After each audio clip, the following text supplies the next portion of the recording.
پیارے بچوں، آج ہم ایک نئی کہانی سنیں گے۔ ایک گھنا جنگل تھا۔ جنگل میں ایک خوبصورت تالاب تھا۔ اس تالاب میں ایک بطخ رہتا تھا۔ ایک دن ایک طوطے کی اس بطخ سے دوستی ہو گئی۔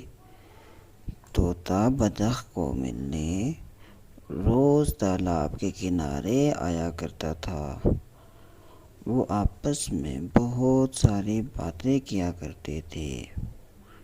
ایک دن طوطا جب بطخ کو ملنے تالاب کے کنارے گیا، اس نے دیکھا بطخ بہت اداس بیٹھی تھی۔ طوطے نے بطخ سے پوچھا، کیوں اداس بیٹھی ہو؟ بطخ نے جواب دیا کہ کل میری ایک کوے سے ملاقات ہوئی، جو کہ مجھے آسمان کے خوبصورت مناظر کے بارے میں بتا رہا تھا کہ آسمان میں اڑنے میں بہت مزہ آتا ہے۔ اب میں سوچ رہی ہوں کہ میں کتنی بد نصیب ہوں کہ اللہ تعالیٰ نے مجھے بطخ بنا دیا۔ کاش میں بطخ نہ ہوتی، اور بھلا سمندر کی زندگی بھی کوئی زندگی ہے۔ کاش میں بھی ایک پرندہ ہوتی، میں بھی آسمان کی سیر کرتی اور اونچی اونچی اڑان بھرتی، درختوں پر بیٹھتی۔ آہ کیا مزہ آتا۔ طوطے نے بطخ کی یہ بات سنی تو کہنے لگا، اللہ تعالیٰ نے کوئی چیز بیکار پیدا نہیں کی ہے، تم ناشکری کیوں کر رہی ہو؟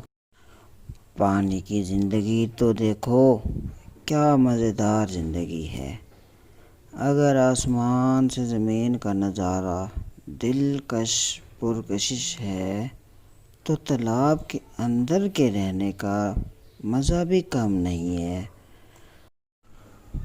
بطخ نے طوطے کی یہ بات سنی تو اسے بہت بری لگی، مگر رات کو بیٹھ کر بطخ نے سوچا تو اسے طوطے کی بات درست لگی۔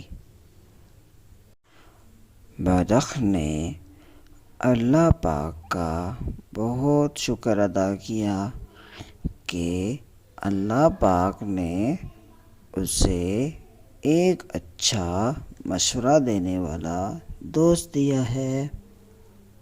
تو پیارے بچوں، ہمیں اس کہانی سے یہ سبق ملتا ہے کہ ایک اچھا دوست بھی اللہ تعالیٰ کی طرف سے بہت بڑی ایک نعمت ہے۔ Thanks for watching. Don't forget to subscribe.